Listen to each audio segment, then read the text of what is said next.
من یه رفیقی دارم خیلی مهربونه، یعنی بین بقیه دوستان معروفه به مهربونی. یه روزی از سر دلسوزی بهش گفتم بیا اینقدر مهربون نباش، به هر حال آسیب میبینی، دنیای الان دنیای این حجم از فداکاری و محبت نیست. جواب قشنگی داد، گفت من مهربون نباشم نمیتونم. من یه آمبولانس رد میشه واسه آدمی که اون توه که غریبه است و هیچ صنمی باهاش ندارم و فقط میدونم که احتمالاً تو شرایط مناسبی نیست، دعا میکنم. من نمیتونم بد باشم.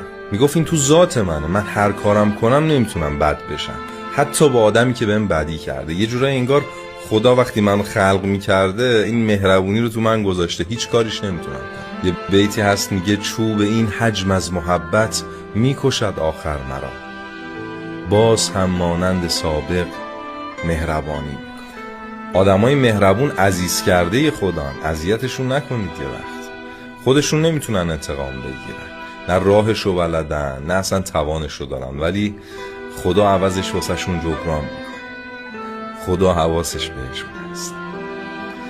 آره